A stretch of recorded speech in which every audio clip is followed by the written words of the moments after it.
Biome leading institute for pre medical exam NEET प्रतियोगिता परीक्षा की तैयारी के लिए लेकर आया है live digital classes on YouTube channel, pre recorded class, classroom video, special session, chat room. घर बैठे पूछिए सवाल, रिवीजन भी आसान।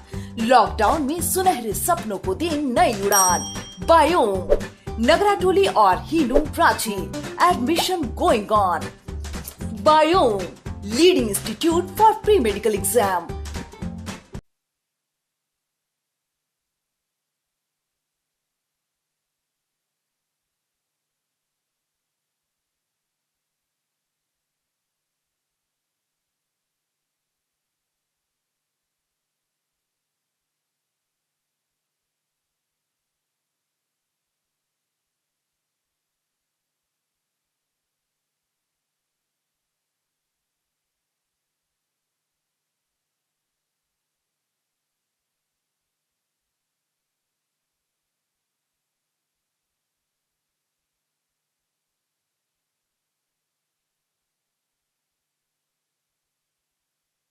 Good morning. देखो, हम लोग मोमेंट ऑफ इनर्शिया पढ़ रहे थे, तो मोमेंट ऑफ इनर्शिया में कुछ क्वेश्चन हम बता चुके हैं मेरे हिसाब से। ये बता चुके हैं, ये भी बता चुके होंगे, ये भी बता चुके हैं, ये बता चुके थे, ये भी बता चुके थे। शायद इधर से बताना होगा। हाफ रिंग,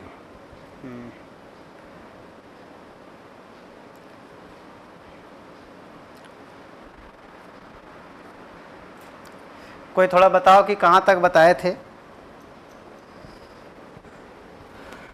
कोई थोड़ा कमेंट में ये बताओ कितना नंबर क्वेश्चन तक बताए थे, क्योंकि वो पुराना फाइल मिला नहीं, तो थोड़ा जल्दी से बताओ जो लास्ट क्लास किया बच्चा।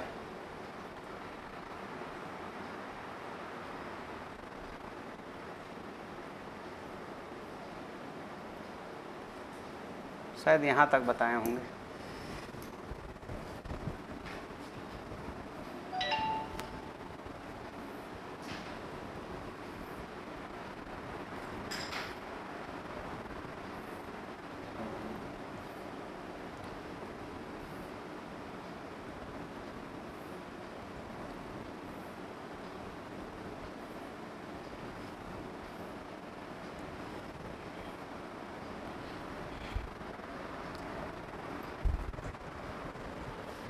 किसी को पता नहीं है। चलो ठीक है, कोई नहीं बता रहा है तो हम अपने से बता देते हैं कुछ सवाल, दो चार सवाल बता के ये टॉपिक ख़त्म करते हैं। एक तो टॉर्क एंड मोमेंटम भेजे ना, उसको भी तैयार करिएगा।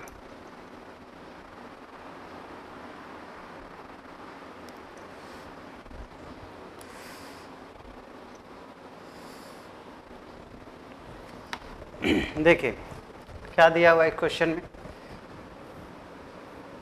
कहाँ गया क्वेश्चन?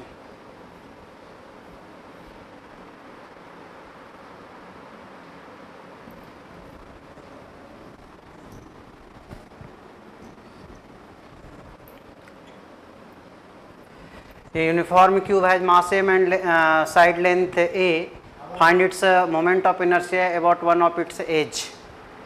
देखिए, जो फार्मूला हम लोग स्क्वायर प्लेट का लिखते हैं, सेम फार्मूला हम लोग क्यूब का भी लिखते हैं।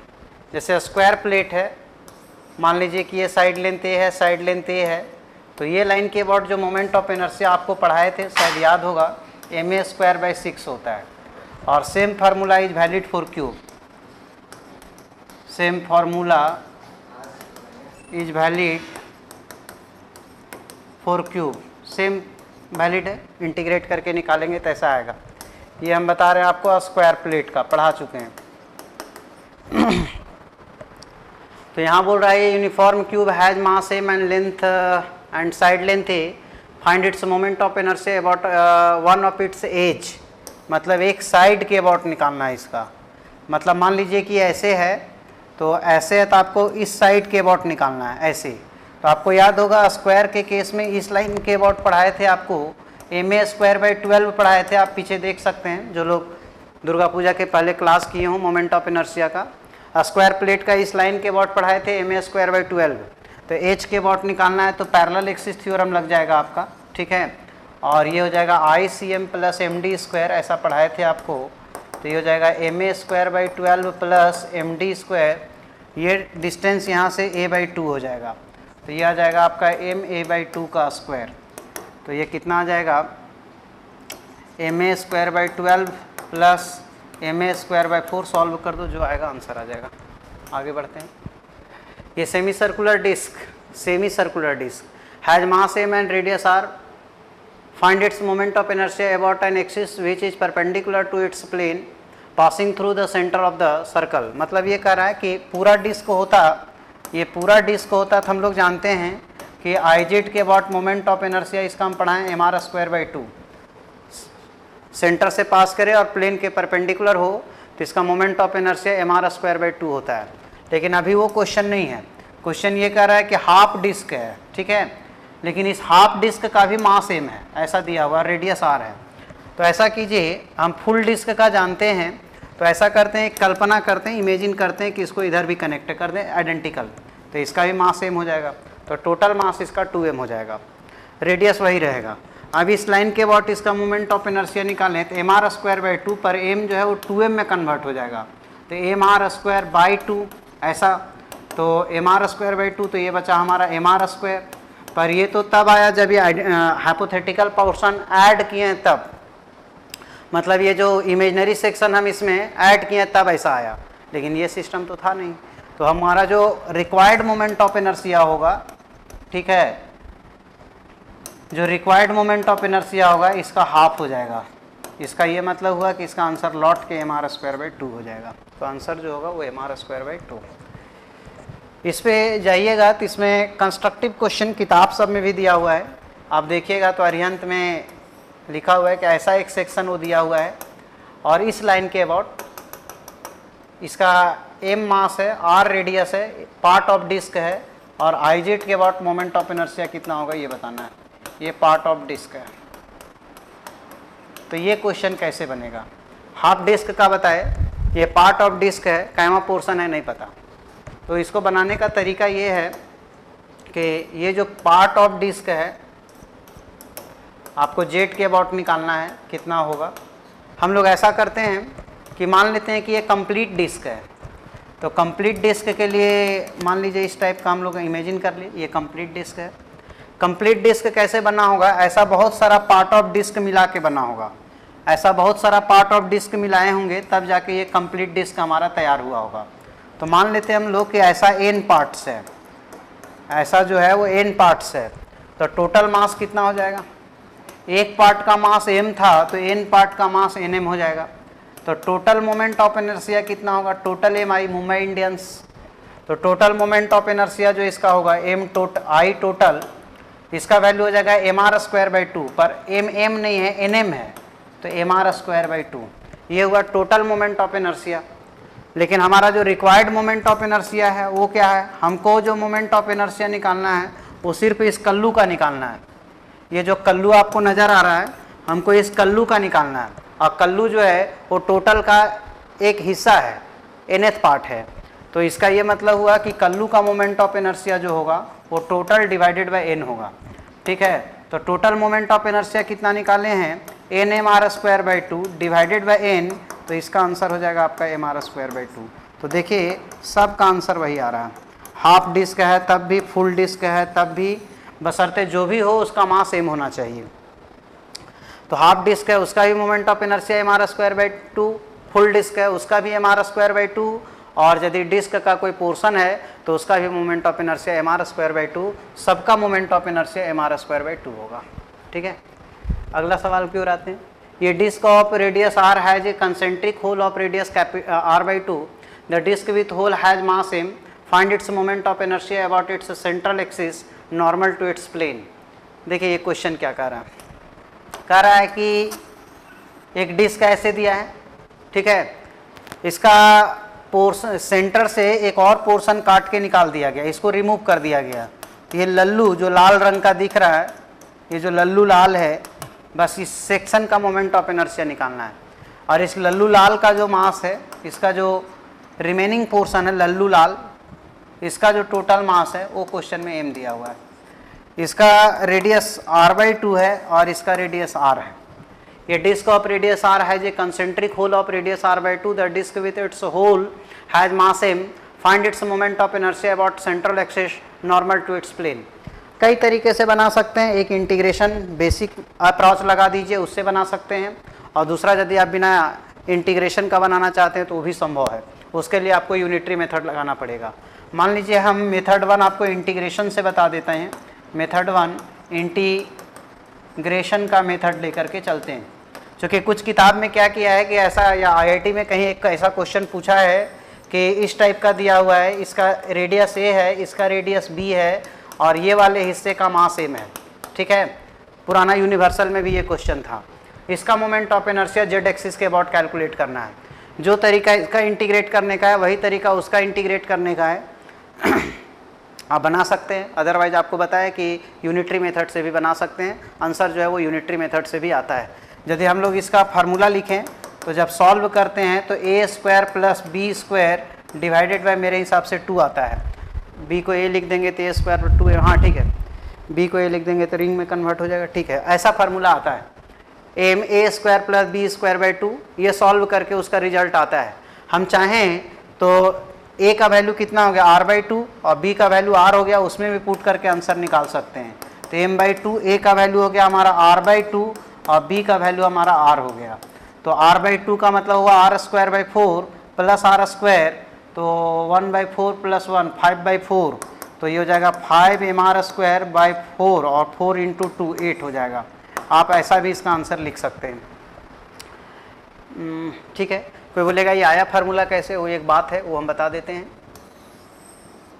देखिए, इसका रेडियस हम लोग a ले रहे हैं, इसका रेडियस हम लोग b ले रहे हैं. ऐसा हम करते हैं कि यहाँ से x दूरी पे जा कर के एक रिंग कट कर लेते हैं. डिस्क का फार्मूला डिराइव किए थे तो वहाँ हम समझाए थे ये बात. ऐसे ही बनता है ये. यहाँ पे हम लोग एक डिस्क कट कर लेते हैं, इस तरीके से एक डिस्क कट कर लेते हैं. हम बताए थे कि इसका जो एरिया होता है वो 2 पाई x dx होता है. ये बात हम पढ़ा चुके हैं. तो यूनिटरी मेथड से इसका मास कितना होगा, इसका मास होगा कितना एरिया का मास जो है वो m है. तो यहाँ से यहाँ तक का एरिया का मास m दिया हुआ है. ठीक है, तो यूनिट एरिया का मास कितना होगा m by pi B square minus A square into 2 pi x into D X. इसको समझने में कुछ लोग को दिक्कत हुआ होगा. ये इस लल्लू लाल से इस लल्लू लाल तक का जो एरिया होगा आपका वो पाई B square minus A square होगा. इस लल्लू लाल से इस लल्लू लाल के बीच का एरिया, इसी में मास है. तो ये एरिया होगा पाई B square minus A square. तो इतना एरिया का मास m है, तो यूनिट एरिया का मास कितना होगा m बाई इतना. सो इस एलिमेंटल रिंग का जितना एरिया उसका मास कितना होगा, मल्टीप्लाई कर देंगे. इसको यूनिटरी मेथड बोलते हैं. फिर से समझ लीजिए, कुछ लोग को थोड़ा गणित कमज़ोर है. आप यहाँ से यहाँ तक का एरिया निकालिएगा तो इतना आएगा. इतना एरिया का मास m है तो यूनिट एरिया का मास पलट जाएगा नीचे. इसलिए जितना एरिया इसका लिए हैं 2 पाई x dx, उसका मास कितना होगा तो लिख दिए. अब मोमेंट ऑफ इनर्शिया पढ़ाए थे dm into R square. dm का वैल्यू यही हो गया आपका m by pi B square minus A square into 2 pi x dx into r के जगह में यहाँ पे x है. तो ये हो जाएगा आपका 2 पाई से पाई काट दीजिए ना, 2m by B square minus A square और ये x क्यूब dx हो जाएगा. अब इसका लिमिट लगा दीजिए आप. यहाँ से यहाँ तक इंटीग्रेट करना है a से b और आप इसको सॉल्व कर दीजिए. तो सॉल्व करेंगे तो आएगा m बाई 2 और ये आएगा a square plus B square. तो यही इसका मोमेंट ऑफ इनर्शिया का वैल्यू हो गया m by 2 a square plus B square. ऐसा आप रिजल्ट को वेरीफाई कर सकते हैं कि हमारा रिजल्ट सही है या गलत है. जैसे देखिए, ये आप ले रहे हैं ना कि इसका वैल्यू यहाँ a है, इसका b है. a को यदि 0 कर दें तो ये डिस्क में कन्वर्ट कर जाएगा. कैसे भाई, a 0 कर देने का मतलब कि मास यहाँ तक आ गया तो ये डिस्क में कन्वर्ट हो जाएगा. तो a का वैल्यू 0 कर दीजिए तो 0 प्लस बी स्क्वायर बचेगा m b स्क्वायर बाई 2 मतलब m r स्क्वायर बाई 2. ये डिस्क का फार्मूला होता है. a को b के बराबर कर दीजिए तो ये रिंग में कन्वर्ट हो जाएगा. कैसे, ये यहाँ तक आ गया मतलब एकदम पतला सा हो गया. पतला सा हो गया तो अब वो डिस्क नहीं रहा, वो रिंग बन गया. तो रिंग का फार्मूला पढ़ा है m r स्क्वायर. एक बार वेरीफाई किया जाए, a का b के बराबर पुट कर दो, b square plus B square, ये 2b स्क्वायर होगा, 2 कट जाएगा तो आंसर आएगा mb स्क्वायर. और रिंग का फार्मूला यही पढ़ाए थे एम आर स्क्वायर। इसका मतलब ये हुआ कि हमारा फार्मूला जो है वो सही है। ये हुआ आपका इंटीग्रेशन का मेथड। आप चाहें तो आप इसको यूनिटरी मेथड से भी बना सकते हैं, ठीक है, पर चलिए एक बता दिए तो छोड़ देते हैं, जगह नहीं पेज लेना पड़ेगा, इसलिए आगे बढ़ते हैं। Find out relation between I1 and I2।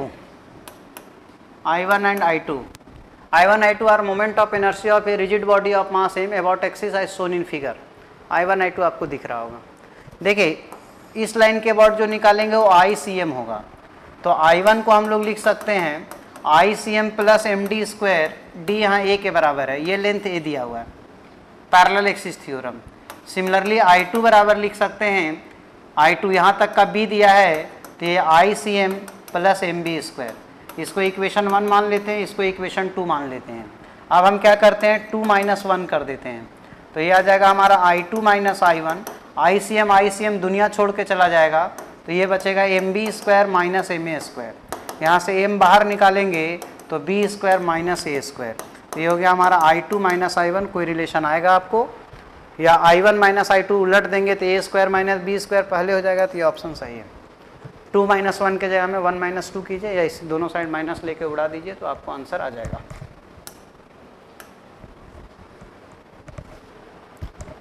ये thin rod of length L देख लीजिए, and mass M is bend at the middle.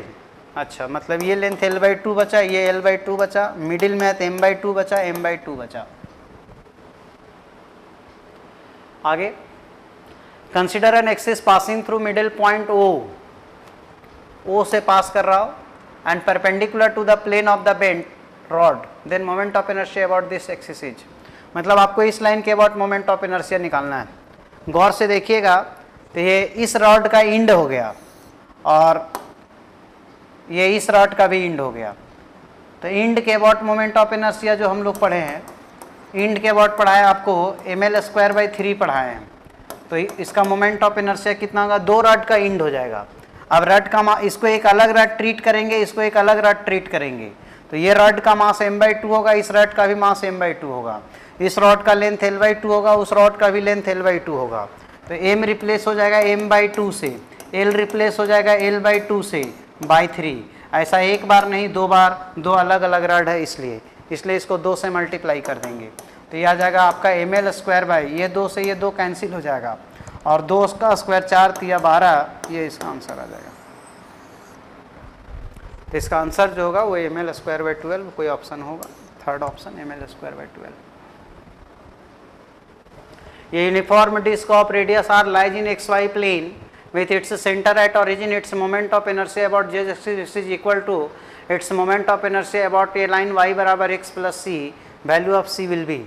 देखिए सेंटर के अबाउट जो मोमेंट ऑफ इनर्शिया होता है वो mR²/2 होता है। अब ये क्वेश्चन में क्या कह रहा है कि ये y एक्सिस है, ये x एक्सिस है, ऐसा एक डिस्क है, इस डिस्क का मोमेंट ऑफ इनर्शिया कह रहा है कोई ऐसा लाइन जो ऐसे पास कर रहा है, y बराबर क्या लिखा हुआ है, x + c। इस लाइन के अबाउट जो इसका मोमेंट ऑफ इनर्शिया है और इस लाइन के अबाउट जो मोमेंट ऑफ इनर्शिया है वो बराबर है, तो बताइए c कितना होगा। तो हम लोग ऐसा करते हैं कि यहाँ एक लाइन खींच देते हैं। हम पढ़ाए हैं डिस्क का, आपको यदि याद हो तो, याद नहीं रखेंगे तो बहुत तकलीफ होगा, आपको रिवाइज तो करना पड़ेगा। ऑनलाइन में वैसे भी बहुत लोगों को थोड़े परेशानी होता है, वैसे ऑनलाइन ऑफलाइन में बहुत ज़्यादा मैटर नहीं करता, आप समझना चाहें तो समझ सकते हैं। हम पढ़ा चुके हैं डिस्क का डायमीटर के अबाउट मोमेंट ऑफ इनर्शिया, ये इसका डायमीटर है, और ये हम पढ़ाए थे कि mR²/4 होता है। इसमें और इसमें पैरेलल एक्सिस थ्योरम लगेगा, तो पैरेलल एक्सिस थ्योरम लगाने के लिए हमको इसके बीच का एक परपेंडिकुलर डिस्टेंस का आवश्यकता पड़ेगा।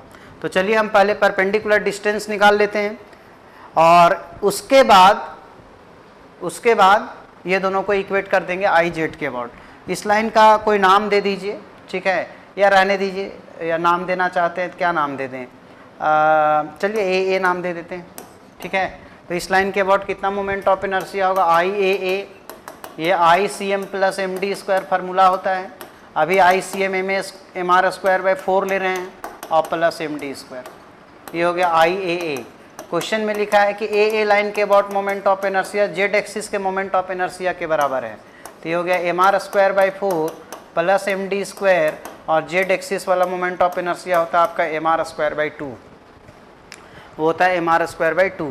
एम उड़ा दीजिए तो डी स्क्वायर हो गया आपका R square by 2 minus R square by 4, ये हो गया 4, ये हो गया 2r square minus R square, यहाँ से डी स्क्वायर का वैल्यू आ जाएगा आर स्क्वायर बाई 4, तो यहाँ से डी का वैल्यू आ जाएगा प्लस माइनस आर बाई 2। अब आइए डी और सी में क्या अंतर है वो समझिए। डी अलग चीज़ है शायद और सी अलग हो जाएगा। ये लाइन कहीं ऐसे दिया है और ये लाइन हमारा ऐसे है। ऐसा है कि जो इक्वेशन लिखा हुआ है y बराबर एक्स प्लस सी, आप समझते हैं यदि बात एम एक्स प्लस सी, तो स्लोप यहाँ 45 डिग्री है, मतलब ये एंगल 45 डिग्री है। तो ये एंगल 45 डिग्री है और ये क्वेश्चन में सी दिया हुआ है, इंटरसेप्ट सी दिया हुआ है। तो हमको जो चाहिए वो ये लेंथ चाहिए कि ये लेंथ कितना होगा।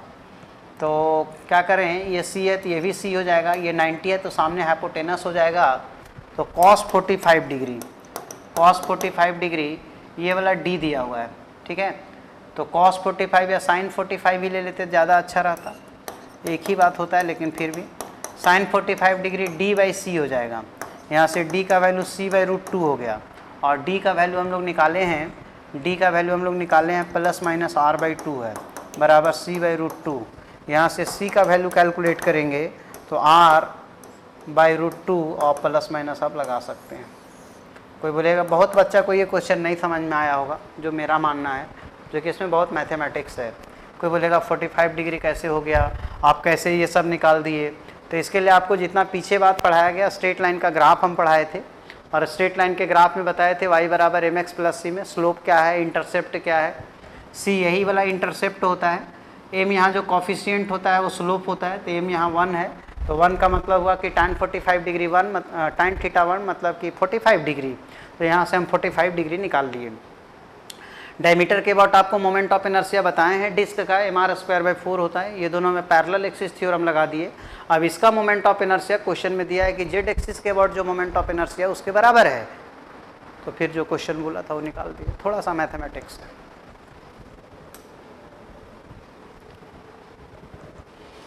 A ring having non-uniform mass distribution on its periphery is having moment of inertia I about an axis passing through its geometrical center O. Then moment of inertia about an axis passing through A and parallel to axis passing through O is. ये कह रहा है कि एक ring है, ये ring having non uniform mass distribution, मतलब मास सब जगह एक जैसा नहीं है। तो कह रहा है कि इस लाइन के अबाउट मोमेंट ऑफ इनर्शिया क्या होगा। यदि इस लाइन के अबाउट पूछता, ओ के अबाउट, ओ से पास कर रहा है और जेड एक्सिस, तो इसका आंसर एम आर स्क्वायर हो जाता। चूँकि हम बताए थे कि मास कहाँ ज़्यादा है कहाँ कम है उससे कोई मतलब नहीं है, ठीक है। मास का डिस्ट्रीब्यूशन मैटर नहीं करता है, यदि हम लोग रिंग का ले और इसके अबाउट निकाले तब, पर जब हम यहाँ जाएंगे तब थोड़ा मैटर करेगा। हमको पैरेलल एक्सिस थ्योरम में ये बात बताना पड़ेगा कि मास कैसे बटा हुआ है, क्योंकि फिर हमको थोड़ा इंटीग्रेशन का तरीका बदल जाएगा, कहाँ कितना मास है, इसलिए ये क्वेश्चन कैलकुलेट नहीं हो पाएगा। मतलब कि जब तक हमको ये नहीं बताया कि कहाँ पे कितना मास फैला हुआ है। ओ के अबाउट निकालने के लिए देता तो निकल जाता, क्योंकि ओ के अबाउट निकालने के लिए देता तो सब आर डिस्टेंस पे है। तो हम पिछला दिन बताए थे कि मास कैसा भी हो, सब बराबर दूरी पे हो, तो उसका मोमेंट ऑफ इनर्शिया का वैल्यू एम आर स्क्वायर होता है, उसका मोमेंट ऑफ इनर्शिया का वैल्यू एम आर स्क्वायर होता है, ऐसा बताए थे। अगला सवाल आते हैं। Two uniform identical rod each of mass M and length L are joint to form a cross as shown in figure. The moment of inertia of the cross about a bisector as shown dotted in the figure. Figure कहाँ है, फिगरें उड़ा दिया तो हटाइए, उसका बात छोड़िए, आगे बढ़ते हैं। ये wire frame of length L and mass capital M of uniform density is bent in the form of a rectangle A B C D. ये wire frame of length L and mass M of uniform density is bent in the form of a rectangle A B C D with A B by B C बराबर 2। एक rectangle बना लेते हैं, ए B ज़्यादा है, ऐसा बनाइए कि ए बी ज़्यादा हो, A B C D, A B by B C 2 है, मतलब यदि इसका साइड लेंथ ए माने तो ये 2a हो जाएगा, ये ए है तो ये 2a हो जाएगा। The moment of inertia of this wire frame about the side B C line के अबाउट कितना मोमेंट ऑफ इनर्शिया होगा इस लाइन का, ऐसा पूछ रहा है। कैसे बनाएंगे, ऐसा करते हैं कि इस लाइन के अबाउट निकाल लेते हैं और ये दोनों में फिर पैरेलल एक्सिस थ्योरम लगा देंगे, पैरेलल एक्सिस थ्योरम लगा देंगे। ये बनेगा कैसे, इसका भी चर्चा हम पहले ही कर चुके हैं। बताए थे आपको कि ये मान लो रेक्टेंगल है ए और बी, और यदि मान लीजिए आप इस लाइन के अबाउट निकालते हैं, क्या हो गया, इस लाइन के अबाउट निकालते हैं तो हम बताए थे इस ए लेंथ को कट कर रहा है तो इसका ma²/12 होता है। यदि कोई चाहेगा कि नहीं हम इस लाइन के अबाउट निकालेंगे तो बी को कट कर रहा है, तो बी को कट कर रहा है तो इसका मोमेंट ऑफ इनर्शिया mv²/12 होता है। ऐसा हम पढ़ा चुके हैं, ऐसा बता चुके हैं। अभी के क्वेश्चन में भी करीब करीब वही बात है कि ये 2a लेंथ है, इसको कट कर रहा है, इसका मोमेंट ऑफ इनर्शिया a²/12, तो a के जगह में 2a है बाई 12, ये निकल गया। आप इसको ICM ट्रीट कर सकते हैं। अब हमको इस लाइन के अबाउट निकालना है। सपोज करो कि इसका नाम a दे देते हैं, टोटल लेंथ 2a है तो यहाँ से यहाँ तक का लेंथ a होगा जैसा कि क्वेश्चन में दिया हुआ है, और ये दोनों में पैरेलल एक्सिस थ्योरम लगा देते हैं IA, तो ये बन जाएगा आपका ICM + MD²। ठीक है, वो कितना आ रहा है, 2 दूना 4 3 12, तो ma²/3 + m और ये a है। ठीक है, तो कितना हो जाएगा 4/3 ma²। इसका आंसर जो होगा वो 4/3 ma²।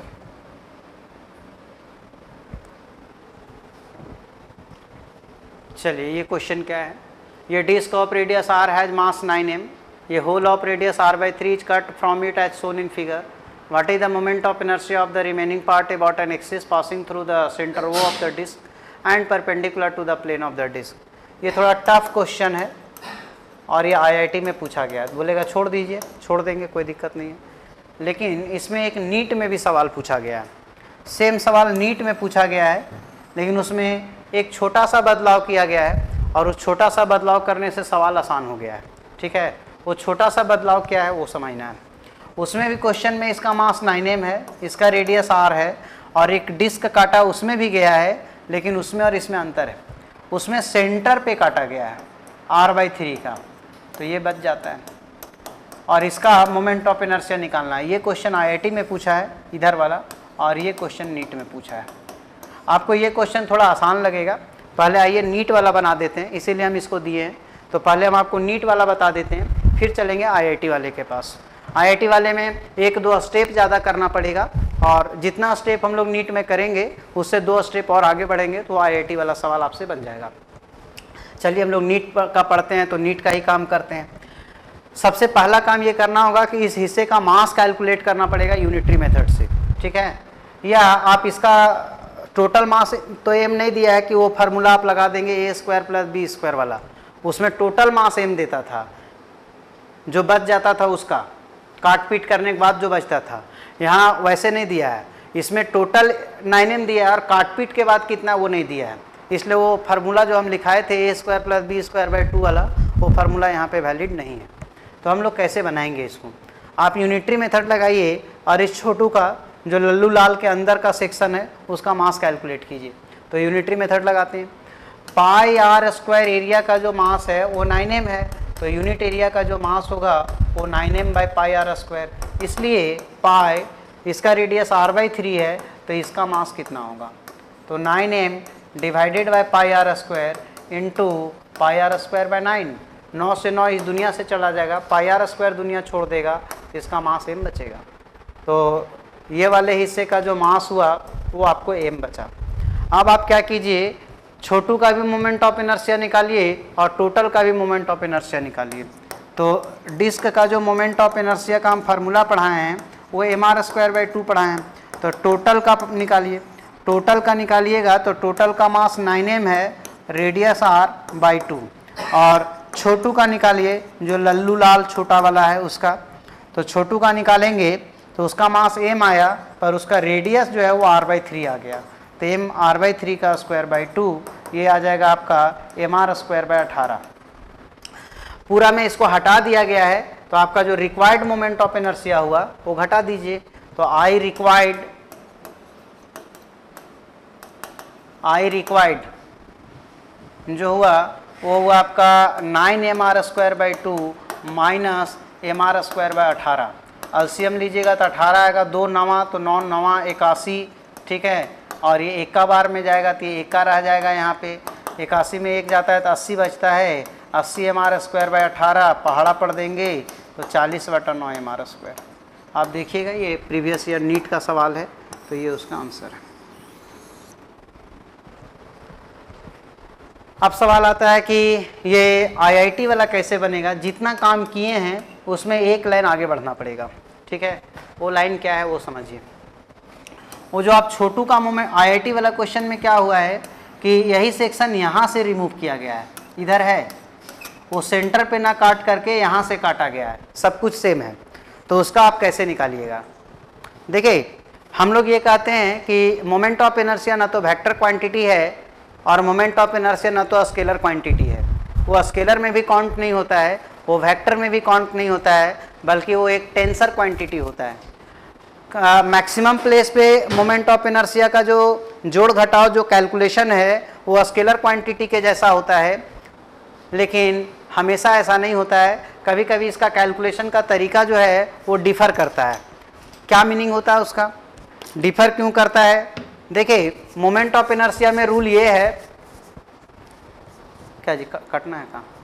मोमेंट ऑफ इनर्शिया में रूल ये है कि जब आप दो मोमेंट ऑफ इनर्शिया को घटाते हैं तो वो सेम एक्सिस के अबाउट होना चाहिए, तब आप घटा सकते हैं। तो अभी जो हम लोग अभी नीट वाला जो सवाल बनाए उसमें मोमेंट ऑफ इनर्शिया दोनों सेम एक्सिस के अबाउट था।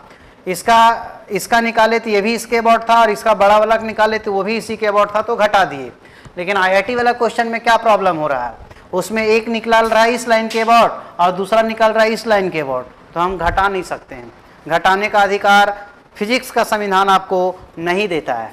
तो फिर क्या करेंगे भाई, तो फिजिक्स का संविधान का पालन करने के लिए आपको ये करना पड़ेगा कि मोमेंट ऑफ इनर्शिया को एक ही एक्सिस में ट्रांसफर करना पड़ेगा। ये जो छोटू का मोमेंट ऑफ इनर्शिया निकाले हैं उसको यहाँ ट्रांसफर करना पड़ेगा। तो चलिए छोटू का कितना मोमेंट ऑफ इनर्शिया हम लोग निकाले थे, छोटू का निकाले थे mr²/18। तो छोटू का जो है यहाँ पे लाके चेंज करना पड़ेगा। तो छोटू का निकाल रहे हैं, छोटू का सेंटर के अबाउट निकाल रहे हैं। सेंटर लिखना ठीक नहीं रहेगा, ओरिजिन लिखना ठीक रहेगा। छोटू का ओरिजिन के अबाउट निकालिए और छोटू तुम्हारा ओरिजिन के अबाउट निकालते हैं, ठीक है। तो जितना निकाले हैं वहाँ उसमें md² ऐड करना पड़ेगा। इसका रेडियस r/3 है, तो ये डिस्टेंस 2r/3 फोटो में दिखा भी दिया है। तो ये निकाले थे हम लोग mr²/18 प्लस इसका मास m है आया था और ये 2r/3 है। तो कितना हो जाएगा यार, ये 9 हो जाएगा।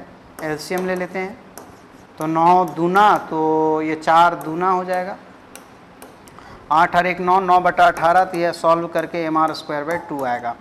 अब जो रिक्वायर्ड मोमेंट ऑफ इनर्शिया होगा वो 9mr²/2 माइनस mr²/2, तो ये आ जाएगा 8mr²/2 and that is equal to 4mr²। तो आप देखिएगा तो आईआईटी वाला क्वेश्चन का आंसर यही दिया हुआ है, 4mr²/4mr²। किसी को दिक्कत है तो बोलो, थोड़ा कुछ बोलते भी रहो, लगे कि कोई क्लास कर भी रहा है, कोई समझ भी रहा है थोड़ा बहुत। आपको यदि इधर वाला समझने में दिक्कत हुआ होगा, क्यों ट्रांसफ़र किए, क्यों उसके टेंसर क्वांटिटी लटपट, वो बहुत झमेला वाला चीज़ है, आप छोड़ सकते हैं। आप नीट से मतलब रखिए, आपको इसी स्टैंडर्ड का सवाल पूछा जाएगा जहाँ इतना ज़्यादा दिमाग लगाना है। जो लगा सकते हैं हम बता दिए, नहीं लगा सकते हैं टेंशन ना लीजिए, आपका जीवन चलता रहेगा। ये एक स्मार्ट सवाल है, जेईई मेन में हाल फिलहाल में 1 आध साल पहले पूछा गया है। एकदम मेरे दृष्टिकोण से तो ये स्मार्ट सवाल है। क्या बोलता है, 7 identical circular disc, each of mass m and radius r are welded symmetrically as shown. The moment of inertia of the arrangement about the axis normal to the plane and passing through the point P. इस line के about moment of inertia निकालना है।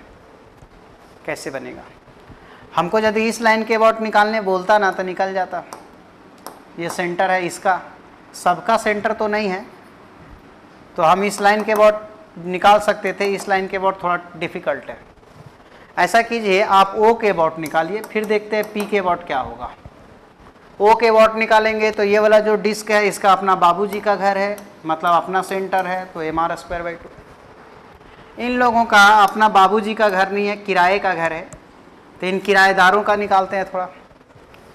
चलिए, जो मकान मालिक है उसका मोमेंट ऑफ इनर्शिया निकल गया, थोड़ा किराएदारों का निकालते हैं। इन किराएदारों का निकालते हैं। जैसे हम इस किराएदार का जाए तो इसका अपना बाबूजी का भी घर कहीं होगा तो mr²/2 होगा।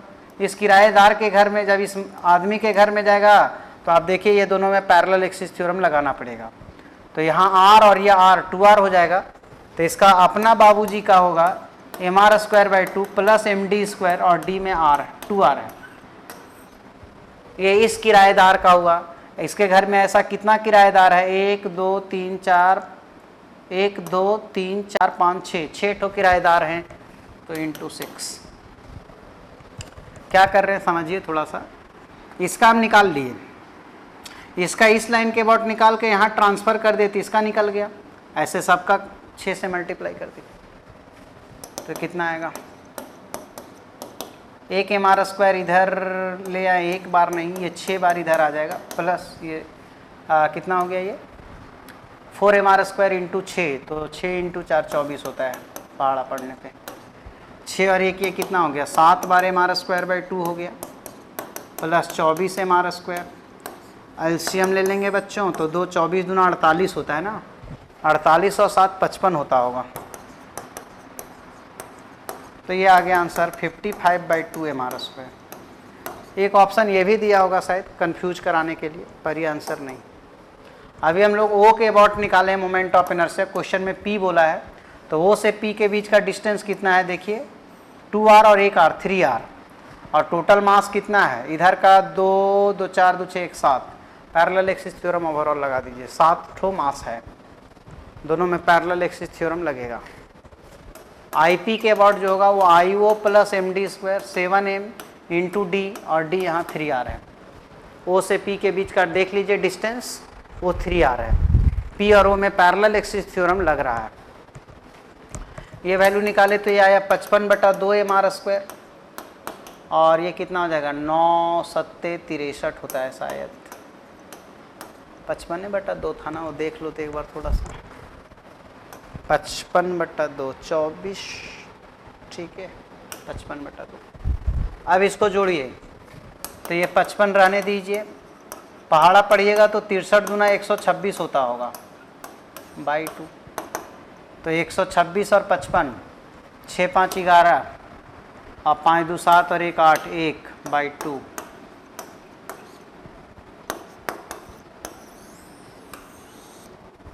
तो ये आंसर हो गया। ये भी मेरे हिसाब से एक अच्छा क्वेश्चन था, शायद और क्वेश्चन है या बचा नहीं, पता नहीं, एक ठो है। ये थोड़ा टफ सवाल है मेरे दृष्टिकोण से, आप इसको छोड़ सकते हैं। ये स्लाइड में मेरा असाइनमेंट में था, तो रहने दीजिए, या हम स्टेप लिख देते हैं। कोई बच्चा बोलेगा नहीं सर हम बनाएंगे, तो हम स्टेप लिख देते हैं, थोड़ा लंबा है, देख लेते हैं। Density of sphere of mass m and radius r varies with distance small r from its centre है जितना, where rho naught is a positive constant, calculate the moment of inertia of this sphere about its diameter।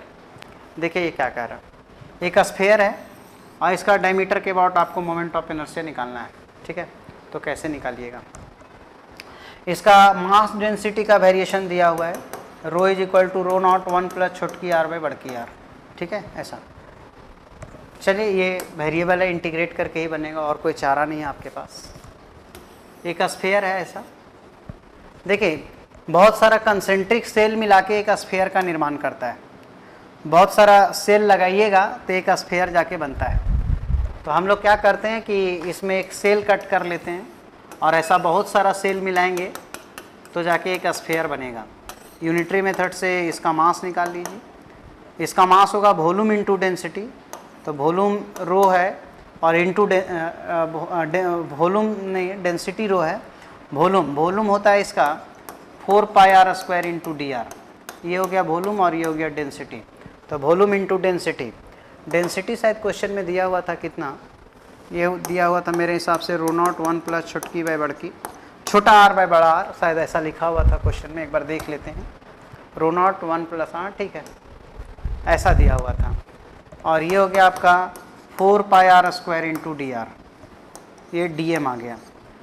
Cell का moment of inertia जो हम लोग निकालते हैं वो निकालते हैं, ये छोटा सेल है तो डी आई ऑफ सेल, ये 2/3 एम आर स्क्वायर होता है, आप जानते हैं। तो 2/3 into D M, 2/3 M R square ना, तो आर के जगह में ये छोटा आर है। आपको स्फेयर का निकालना है यदि, तो आप जो सेल है उसको इंटीग्रेट कर दीजिए, यानी कि उसी को इंटीग्रेट कर दीजिए। 2/3 डी एम का वैल्यू बैठा दीजिए, रो नॉट 1 प्लस छोटा आर बाय बड़ा R into 4 pi R square into D R into R square, और इसको इंटीग्रेट कर दीजिए 0 से आर, तो आपको रिक्वायर्ड आंसर आ जाएगा। ऐसा क्वेश्चन नीट में नहीं पूछेगा, लेकिन कोई बच्चा कुछ बोलेगा हम कुछ बड़े सवाल बनाना चाहते हैं, कुछ स्टैंडर्ड सवाल बनाना चाहते हैं, तो आपको डेरिवेशन का तरीका समझना पड़ेगा। स्फेयर का निर्माण बहुत सारा कंसेंट्रिक सेल से होता है, और डिस्क का निर्माण बहुत सारा कंसेंट्रिक रिंग से होता है। डिस्क जो है वो रिंग को मिलाने से बनता है, और स्फेयर जो है वो सेल को मिलाने से बनता है, ठीक है। और क्वेश्चन है या समाप्त हो गया? समाप्त हो गया। तो चलिए, मोमेंट ऑफ इनर्शिया हम अपने हिस्से से पढ़ा दिए, बहुत क्वेश्चन करा दिए मोमेंट ऑफ इनर्शिया में। और यदि आपको मोमेंट ऑफ इनर्शिया का सवाल बनाना है तो कोई भी किताब है आप बनाइए, डॉट क्लास आपका लगेगा, डॉट क्लास में हम आपको और भी मोमेंट ऑफ इनर्शिया का सवाल बता देंगे। तो ये जो रोटेशन नाम का चैप्टर है उसमें एक सेक्शन खत्म हो गया, नाम था इसका मोमेंट ऑफ इनर्शिया। हम लोग आज इसका दूसरा टॉपिक स्टार्ट करते हैं, टॉर्क एंड इक्विलिब्रियम, ठीक है। तो स्लाइड अगला दिन बताएंगे, आज हम क्या करते हैं कि इसका क्वेश्चन बता देते हैं, या स्लाइड भी है, ठीक है, स्लाइड भी लगा सकते हैं, कोई दिक्कत नहीं। तो चलिए इसी में टॉपिक आगे स्टार्ट करते हैं, नाम है उसका टॉर्क एंड इक्विलिब्रियम।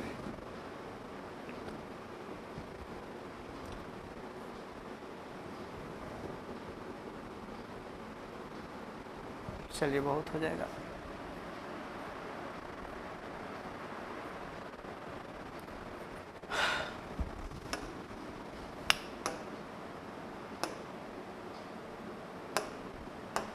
तो हम लोग टॉपिक स्टार्ट कर रहे हैं, इसका नाम है टॉर्क एंड इक्विलिब्रियम।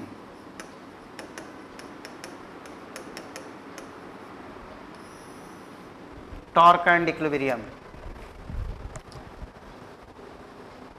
देखिए टॉर्क क्या है।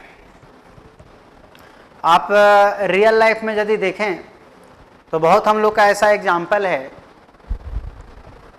जो कुछ कंडीशन में काम को आसान कर देता है और कुछ कंडीशन में काम को काफ़ी डिफ़िकल्ट होता है।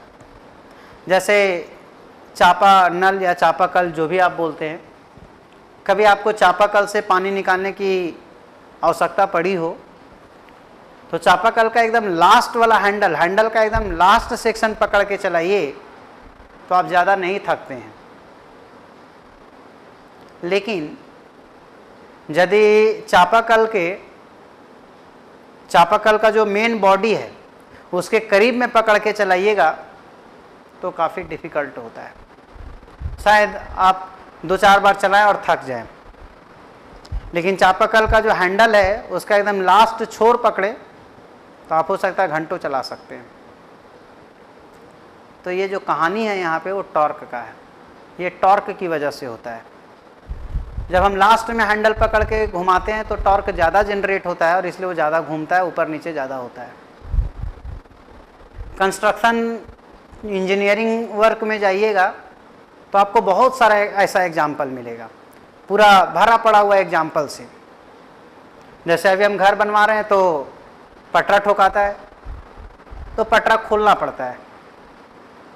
तो पटरा खोलने के लिए आप हथौड़ी से खोल सकते हैं, सबल से खोल सकते हैं, लेकिन एक टर्म आता है टेंचर,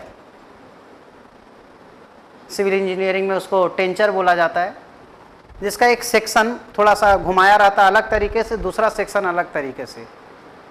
5-6 आदमी मिल जाएगा तो पटरा को खींच नहीं पाएगा, लेकिन एक छोटा बच्चा जो है वो टेंचर लगा के थोड़ा सा ऐंठ देगा तो वो पटरा खुल जाता है। तो टेंचर एक फिजिकल क्वांटिटी का निर्माण करता है, जो बड़ा से बड़ा कांटी जो पिलर वगैरह में, दीवार वगैरह में फंसा हुआ है, उसको बहुत आसानी से बाहर कर देता है। ये खेल जो खेलता है उस फिजिकल क्वांटिटी का जो नाम है वो टॉर्क है, उसका नाम जो है वो टॉर्क है।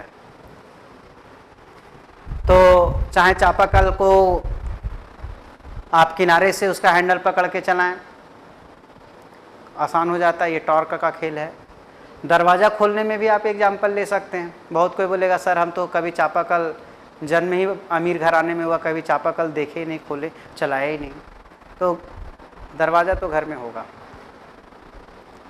वो जो चौखट से जहाँ से दरवाज़ा सटा होता है, कैमरा थोड़ा घुमाते तो हम यहाँ भी दिखा सकते हैं, पर आप कैमरा घुमाएंगे फिर सेट करने में दिक्कत होगा। तो जो उसका नोब होता है, नोब करीब करीब किनारे होता है, आप नोब पकड़ते हैं और घुमाते हैं तो बड़ा आसानी से दरवाज़ा खुल जाता है। लेकिन वो दरवाज़ा जहाँ हुकिंग होता है, जहाँ पे वो दरवाज़ा को जाम किया जाता है, आप वहाँ के बगल में धकेल के देखिएगा, काफ़ी डिफ़िकल्ट काम है, टॉर्क कम जनरेट होता है वहाँ पे। लेकिन किनारे में आइएगा तो टॉर्क ज़्यादा जनरेट होता है। ऐसा बहुत एग्जाम्पल है। जैसे आप देखिएगा कि बड़ा बड़ा गाड़ी जो है वो क्रेन वगैरह से उठा देता है। चेन कुपी नाम का एक डिवाइस होता है, आप कहीं देखिएगा जहाँ इंडस्ट्रीज वगैरह लगा होता है, रड उड खोलता है, कटिंग करता है, तो एक चेन कुपी नाम का डिवाइस होता है। वहाँ पे भी जो है, जैसे कुछ दिन पहले भी हमको उसका ज़रूरत पड़ा था, एक मेरा मोटर फंस गया था, 10 आदमी लगा के खींचा तो नहीं खींचा, चेन कुपी लगाया तो एक आदमी अकेले निकाल दिया। तो ये सब जो खेल है वो टॉर्क का खेल है। तो रियल लाइफ में भरा पड़ा है टॉर्क का एग्जाम्पल।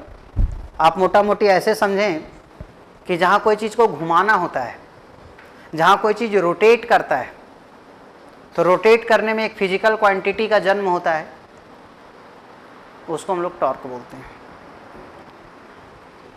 जो रोल जो है फोर्स का लीनियर मोशन में होता है, काइनेमैटिक्स में होता है, स्ट्रेट लाइन मोशन में होता है, करीब करीब वही रोल या एक सिमिलर रोल कह सकते हैं आप, कि उस टाइप का एक सिमिलर रोल जो है वो टॉर्क का होता है रोटेशनल मोशन में। पंखा घूमता है तो ये टॉर्क के कारण घूमता है। बहुत सिंपल सा एग्जांपल, पंखा हर किसी के घर में है। पंखा घूम रहा है तो उसके घुमाने के लिए जो फिजिकल क्वांटिटी रिस्पॉन्सिबल है वो टॉर्क है। या पंखा को घूमता हुआ पंखा को आप बंद करना चाहते हैं तो उसमें भी जो फिजिकल क्वांटिटी उसके लिए रिस्पॉन्सिबल होगा उसका भी नाम टॉर्क है। तो टॉर्क जो है वो रोटेशनल मोशन जनरेट करने के लिए यूज किया जाता है। तो यदि हम इसका डेफिनेशन में जाएं कि what is torque, torque is a physical quantity which produces rotation in the body और स्टॉप द रोटेटिंग बॉडी। या तो किसी बॉडी में रोटेशन प्रोड्यूस करता है या ऑलरेडी कोई बॉडी रोटेट कर रहा है तो उसको रोकने के काम में टॉर्क का ज़रूरत पड़ता है।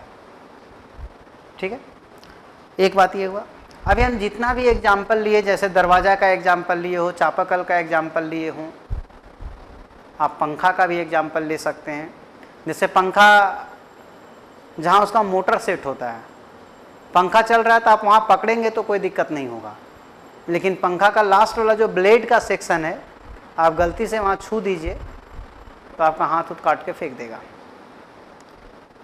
तो देखिए, पंखा का जहाँ मोटर अटैच है वहाँ पे कम टॉर्क लगता है, वहाँ पे कम टॉर्क जनरेट हो पाता है और किनारे जाते जाते टॉर्क का वैल्यू बढ़ जाता है। या आप दरवाज़ा जहाँ पे हिंज्ड किया हुआ है, फिजिक्स की भाषा में उसको हिंज करना बोलते हैं, मतलब चौखट में जहाँ वो स्क्रू से टाइट करता है, अपनी भाषा में समझो। तो चौखट में जहाँ वो टाइट किया होता है उसके बगल में कहीं से निकालेंगे तो टॉर्क कम लगता है, लेकिन वो दरवाज़ा का पल्ला जहाँ पे समाप्त हो रहा होता है, आप वहाँ के वॉट निकालेंगे तो टॉर्क ज़्यादा लगता है। आप ऐसा अनुभव करते हैं, ऐसा आपको समझ में आता होगा। आप दरवाज़ा का नोब लगा खींचिए तो आसान काम है, और जहाँ चौखट में वो फिक्स किया हुआ है उसके बगल में तो टफ काम है। इसका ये मतलब हुआ कि कहीं टॉर्क ज़्यादा लग रहा है, कहीं टॉर्क कम लग रहा है। इसका ये मतलब हुआ कि टॉर्क जो है वो पॉइंट पे डिपेंड करता है, वो डिस्टेंस पे डिपेंड करता है। टॉर्क किस पॉइंट के वॉट कैलकुलेट कर रहे हैं वो मैटर करता है। तो टॉर्क जो है, मान लीजिए कि एक पॉइंट है जहाँ पे कोई बॉडी पे एक फोर्स लग रहा है और यहाँ पे एक पॉइंट है मान लीजिए ये दरवाज़ा का नोब है जहाँ पे हम खींच रहे हैं, और ये वो पॉइंट है जो फिक्स है, मतलब जहाँ चौखट में वो उसका जो स्क्रू वगैरह टाइट किया है वो सेक्शन है। तो ये डिस्टेंस कितना है, मान लीजिए कि ये आर है, इसको आगे थोड़ा बढ़ा दीजिए और ये एंगल थीटा है, ये आर का यूनिट वेक्टर का डायरेक्शन है, ठीक है। तो ओ के अबाउट जो टॉर्क निकलता है, जैसे मान लीजिए हम लोग इस पॉइंट का नाम ओ दे देते हैं, तो टॉर्क अबाउट पॉइंट ओ जो है ये आर क्रॉस आपका एफ होता है, ये वैल्यू जो है वो आर क्रॉस एफ होता है, ठीक है। इसको हम लोग आर क्रॉस एफ से डिफाइन करते हैं। आप जान रहे हैं कि यदि हम इसको वेक्टर हटा दें तो ये आर एफ साइन थीटा हो जाएगा। तो टॉर्क जो है सो 2-3 भाग पे डिपेंड कर रहा है। एक तो डिपेंड कर रहा है कि कितना डिस्टेंस है जहाँ से फिक्स है और जहाँ पे आप फोर्स लगा के, जैसे दरवाज़ा कहाँ पे फिक्स है और कहाँ पे आप फोर्स लगा रहे हैं, ये मैटर करता है। जहाँ पे दरवाज़ा फिक्स है उसके बगल में लगाएंगे तो आपको कम टॉर्क मिलता है, ये उतना रोटेट नहीं कर पाएगा, और किनारे से घुमाएंगे तो आसानी से रोटेट कर जाएगा। तो एक आर पे डिपेंड करता है।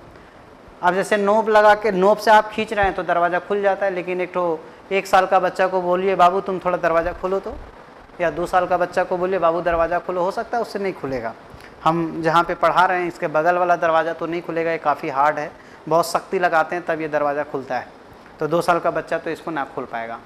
इसका ये मतलब हुआ कि इसमें एक फोर्स भी मैटर करता है, कितना फोर्स लगा रहे तब जाके वो घूमता है, फोर्स का एक इम्पॉर्टेंस है। और दूसरा कि एक एंगल भी मैटर करता है। जैसे ये जो दरवाज़ा है, दरवाज़ा के सरफेस के एकदम परपेंडिकुलर फोर्स लगाया जाए तो कभी आपके घर में आप एक छोटा सा एक्सपेरिमेंट अभी भी कर सकते हैं। आप जहाँ से घर में बैठे हैं, मोबाइल पे ये वीडियो देख रहे हैं या लैपटॉप पे देख रहे हैं, थोड़ा सा दरवाज़ा के पास चले जाइए और दरवाज़ा के सरफेस के परपेंडिकुलर उसको धक्का दीजिए तो दरवाज़ा आसानी से खुल जाएगा। उतना ही फोर्स लगाइए और दरवाज़ा के सरफेस के साथ सर्टेन एंगल बना दीजिए, कुछ कोण बना दीजिए और लगाइए, देखिएगा आपको ज़्यादा सख्ती लगाना पड़ेगा। तो यदि सरफेस के परपेंडिकुलर लगाएंगे तो बहुत आसानी से खुल जाएगा, और यदि और कोई एंगल पे लगाएंगे तो सख्ती ज़्यादा लगाना पड़ेगा। ये ऐसा कहा भी रहा है कि थीटा 90 डिग्री होगा तो टॉर्क का वैल्यू मैक्सिमम होगा, सबसे ज़्यादा टॉर्क जनरेट होगा, और थीटा अदर देन 90 लीजिएगा तो टॉर्क कम हो जाएगा। टॉर्क बढ़ाने के लिए फिर आपको फोर्स बढ़ाना पड़ेगा। तो ये एक्सपेरिमेंट, आपको बोलेगा ये आया सर कैसे? अरे भैया आया कैसे, ये तो एक्सपेरिमेंट से आया। हम दरवाज़ा खोल रहे हैं तो क्या क्या चीज़ पे डिपेंड कर रहा है, कितना फोर्स लगा रहे हैं उस पर डिपेंड कर रहा है। हम दरवाज़ा कहाँ से खोल रहे हैं उस पर डिपेंड कर रहा है, तो आर पे डिपेंड किया, एफ पे डिपेंड किया, और दरवाज़ा के सरफेस के साथ कई डिग्री का एंगल बना के हम हाथ से धकेल रहे हैं उस पर डिपेंड किया। तो साफ साफ दिख रहा है, मतलब ये एक्सपेरिमेंटल रिजल्ट आया है, ठीक है। लोग एक्सपेरिमेंट किया और उस एक्सपेरिमेंट में जो जो टर्म आया उसको फार्मूला के रूप में फॉर्मुलेट किया गया है। ऐसा नहीं है कि इसके लिए कोई मैथमेटिकल डेरिवेशन, कोई बोलेगा सर ये लाइन आप डायरेक्ट कैसे लिख सकते हैं, इसको डिराइव करके दिखाइए। हम क्या, फिजिक्स जो लोग, आइंस्टीन का बाप भी है, आइंस्टीन भी इसको डिराइव नहीं कर पाएगा। ये एक्सपेरिमेंटल ऑब्जर्वेशन है और ऑब्जर्वेशन के आधार पे ये लिखा गया है, ठीक है। इसको फिजिक्स के दृष्टिकोण से कहें तो एम्पिरिकल फार्मूला बोलते हैं। तो ये जो है वो एक एम्पिरिकल फार्मूला है। टॉर्क का ऐसा फार्मूला आता है आर क्रॉस एफ, या आप इसको आर एफ साइन थीटा बोल सकते हैं। हाँ, ये अलग बात है कि इस फार्मूला को आप कई तरीके से अरेंज कर सकते हैं। इस फार्मूला को आप और भी तरीके से लिख सकते हैं। एक तो एकदम फार्मूला बेस हो गया, फार्मूला बेस्ड बात हो गया कि टॉर्क का फार्मूला आर क्रॉस एफ होता है या टॉर्क का formula are F sine theta होता है। लेकिन दूसरा बात इसमें एक चीज़ और, मैक्सिमम टॉर्क के लिए मैक्सिमम टॉर्क कितना होगा, तो थीटा आप 90 डिग्री ले लीजिए, आर एफ साइन 90 डिग्री, ठीक है। तो मैक्सिमम टॉर्क का ये वैल्यू हो गया। कभी मैक्सिमम टॉर्क निकालना है तो फोर्स इंटू डिस्टेंस। एक दो बात आपको और समझना है। जैसे मान लीजिए कि ये हमारा पॉइंट 2 है जिसके अबाउट ये रोटेट कर रहा है, यहाँ पे फोर्स लग रहा है हमारा। हम लोग ऐसा करते हैं कि एक थोड़ा सा परपेंडिकुलर ड्रॉ कर देते हैं। यहाँ से हम एक परपेंडिकुलर ड्रॉ कर देते हैं, ये एक 90 डिग्री, ये डिस्टेंस r है और इस एंगल को हम थीटा ले रहे हैं। आप गणित समझते हैं तो ये r साइन थीटा हो जाएगा। आप बढ़िया से देखें तो ये f के ऊपर परपेंडिकुलर है। r साइन थीटा को हम लोग परपेंडिकुलर डिस्टेंस बोलते हैं, परपेंडिकुलर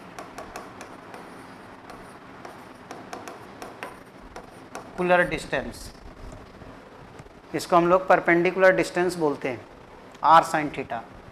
तो ये जो टॉर्क आ रहा है हम लोग को आर एफ साइन थीटा, हम लोग इसको ऐसे लिख सकते हैं F into R sine theta, F into R perpendicular.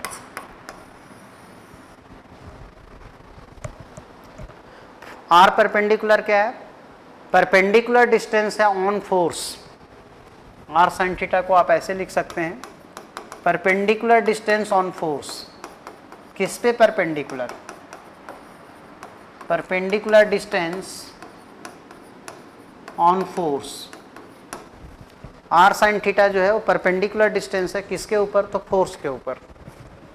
या आप और भी तरीके से इसको चेंज कर सकते हैं, और भी तरीका ऐसे वही ज़्यादा फेमस है, पर एक से एक लोग हैं इस दुनिया में, अलग अलग तरीका है पढ़ाने का। आप किसी से भी पढ़िए, हम सारा बात बता देते हैं। ये एंगल थीटा आपका, ये भी एंगल थीटा, रिजॉल्व कर दीजिए। इधर आ जाएगा एफ कॉस थीटा और इधर आ जाएगा एफ साइन थीटा, और ये परपेंडिकुलर हो गया, दिख नहीं रहा है पर मान लीजिए ये आर है। तो ये जो टॉर्क है आर एफ साइन थीटा, इसको R into F sine theta कर देता हूँ। F sine theta perpendicular force है, तो F sine theta perpendicular force on R है, perpendicular force on are.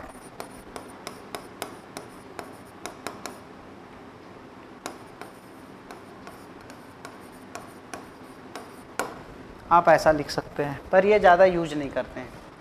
Are F sine theta ही ज़्यादा यूज करेंगे, ध्यान रखिएगा, ठीक है। कुछ इंपॉर्टेंट पॉइंट्स है जिसको आप थोड़ा सा याद रखिएगा। जैसे मान लीजिए कि ये एक पॉइंट है, इसके बाद ओ के बाद टॉर्क निकालना, और यहाँ पे फोर्स लग रहा है ऐसे। फोर्स का भूत और भविष्य में जाइए, मतलब उसका पास्ट कैसा था, तो पास्ट इधर है। यदि किसी फोर्स का भूत और भविष्य, पास्ट और फ्यूचर, उस पॉइंट से पास कर जाए जिस पॉइंट से हमको टॉर्क कैलकुलेट करना है, तो उसका जीरो टॉर्क होता है। ऐसा इसलिए कि यहाँ थीटा 0 डिग्री हो जाएगा, तो टॉर्क का फार्मूला होता है R F sine theta, sine 0 degree 0 होता है, तो इसका टॉर्क 0 हो जाएगा। या मान लीजिए कि अभी यहाँ पे फोर्स ऐसे लग रहा है, और यहाँ पे एक पॉइंट है जिस पॉइंट के बाद आपको टॉर्क निकालना है, और ऐसा लग रहा है कि फोर्स का भविष्य जो है वो से पास करने वाला है, ये भविष्य यहाँ से जाने वाला है, तो इसका भी टॉर्क अभी 0 हो जाएगा। और ये बहुत छोटा बात है, लेकिन क्वेश्चन में बहुत ज़्यादा यूज होता है। अब बच्चा इसको समझ नहीं पाता कई बार, तो आप याद रखें बहुत छोटा सा बात को, कि जब किसी फोर्स का भूत और भविष्य उस पॉइंट से पास कर जाए जिस पॉइंट के बाद टॉर्क निकालना है, तो उसका वो फोर्स 0 टॉर्क देता है। इसको हम हिंदी अंग्रेजी मिक्स करके लिख देते हैं, आप याद रखिएगा। जब किसी फोर्स का पास्ट एंड फ्यूचर उस पॉइंट से पास कर जाए, उस पॉइंट से पास करे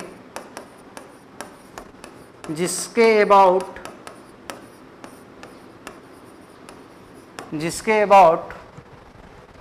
टॉर्क कैलकुलेट करना है, जिसके अबाउट टॉर्क निकालना है,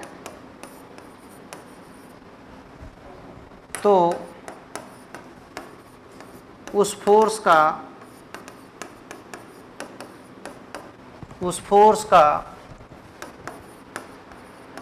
टॉर्क 0 होता है। इसको रट्टा मार लीजिए।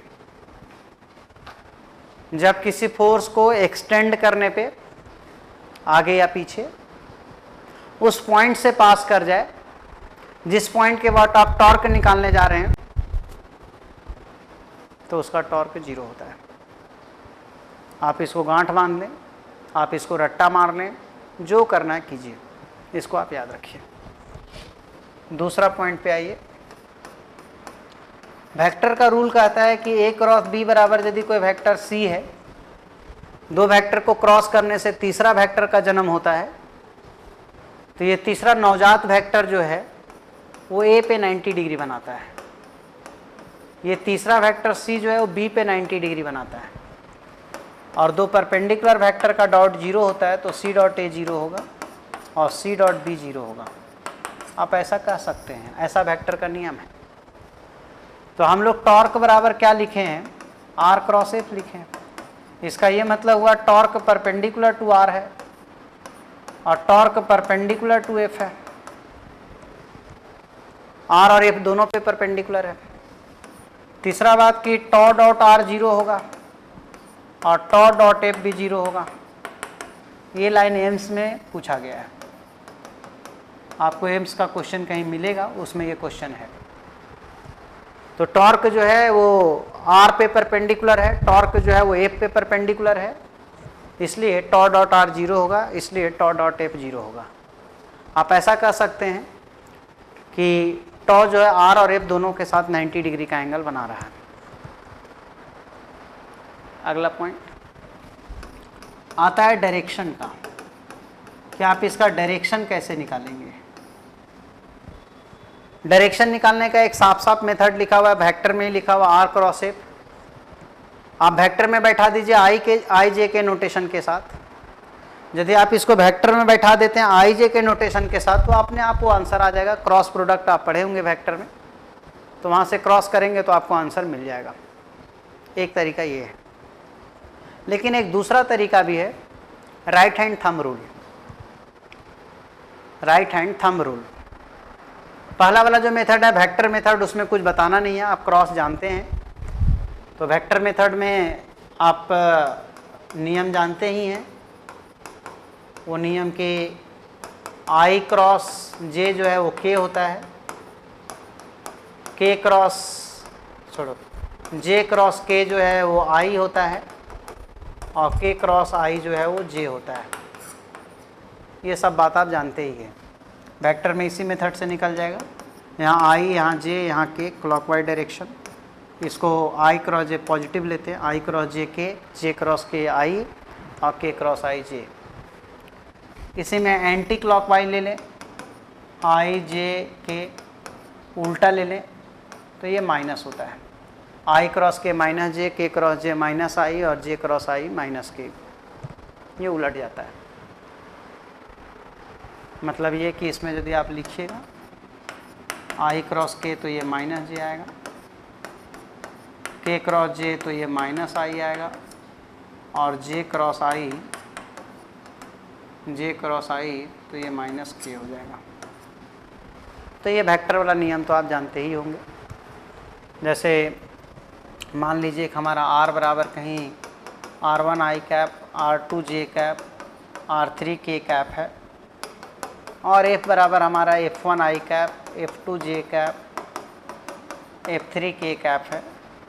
तो टॉर्क जो कि हम लोग लिखते हैं R क्रॉस F, इसका इससे निकलेगा I यहाँ, J यहाँ, K यहाँ। पहले R रखना है तो याद रखिएगा, यहाँ R1 R2 R3 और यहाँ F1 F2 F3। आपको बताया गया होगा प्लस माइनस प्लस।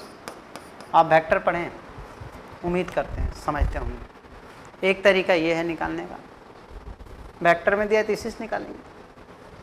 लेकिन दूसरा इसका जो मेथड है वो है राइट हैंड थंब रूल। देखिए कौन, बहुत किताब में अलग अलग तरीके से भी दिया हुआ है, बहुत सारा स्क्रू रूल, लटपट, बहुत सारा तरीका हो सकता है। आप कितना सीखेंगे, आपको एक सीख लीजिए जिससे आपका जीवन चल जाएगा। कोई एक सीख लीजिए। आप क्रिकेट भी खेलते हैं, फुटबॉल भी खेलते हैं, हॉकी भी खेलते हैं, और आप केवल क्रिकेट खेलेंगे तो भी जीवन चल जाएगा। तो राइट हैंड थंब रूल में क्या है कि भगवान आपको दाहिना हाथ दिया होगा। जैसे हमारे पास दाहिना हाथ है, मेरा हाथ 2-3 जगह कटा हुआ है तो थोड़ा दिक्कत हो रहा है हमको। तो ये जो आपका दाहिना हाथ है, ये चारों उंगली को सटा दीजिए, ये चारों उंगली को सटा दीजिए। ये अंगूठा को ऐसे परपेंडिकुलर रखिए, इस तरीके से, ऐसे, मतलब यहाँ पे एंगल जो है वो 90 डिग्री बनना चाहिए। ये चारों उंगली को ऐसे रखिए और यहाँ पे आपको 90 डिग्री का एंगल बनना चाहिए, ठीक है। उसके बाद क्या कीजिएगा, जैसे कहीं लिखा हुआ है ना आपको कि A क्रॉस B बराबर कहीं C लिखा हुआ है, और A आप ऐसे लिखते हैं, B आप ऐसे लिखते हैं, तो आप A क्रॉस B में A से स्टार्ट करना है और B की ओर जाना है। A से स्टार्ट कीजिए और B की ओर जाइए, ऐसे इस तरीके से, और हाथ का ये चारों उंगली को जिसको सटाए थे उसको घुमा दीजिए, इसको परपेंडिकुलर रखते हुए, दाहिना हाथ बाएं हाथ नहीं।